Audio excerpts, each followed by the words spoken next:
Hello. Eğer senin memelerin küçükse o zaman sana ne lazımdı? Bir derzi maşinkası evde lazımdı. Bizim için dikilim yaradarım. Birini aldım.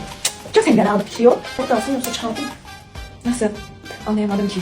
Yeni yapmayacaksın ama bu eteğimi 2019. ilde özüme almışam. İnan Allah'a ki çok giyinmişim. Eteğim mənə əslində böyle hiç səbrim çatmamışdı değil. Ben de buna belə kəsim atıp ipler içeriden salmıştım. Böyle. Hatta böyle de çok güzeldi.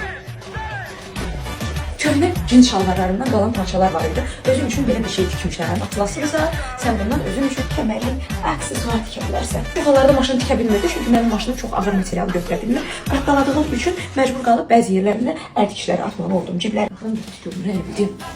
Belə bir sırğalar əlavə edəcəm. Obrazım budur, çox sevdiğim yeni ayakkabılarımızı bugün giyinirik. Bu ayakkabıları ise İspanya'da olanda almıştım. Bəli, təkcə İtalya'dan değil, artıq İspanya'dan da shopping edirəm. Çok güzel olmadı mı? Artık kemerliği bir bahrama efekti verir. Yani fırlananda herkese ay bilmeden değdim ediyor böylesin. Güzel Əfiqə mənim üçün aldığı Özbekistandan bir papağı da belə obrazıma include edə bilərəm. Benim çok apetitos oldu. No Name belə bir eynəyimiz var. Bence çok tarzı. No Name olmağına baxmayaraq görürsən.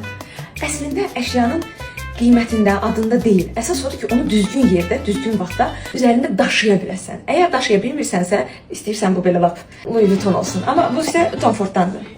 Çox seksi bir şeydir. Necədir? Bəyəndin? Bəyənməsən nə olacaq ki?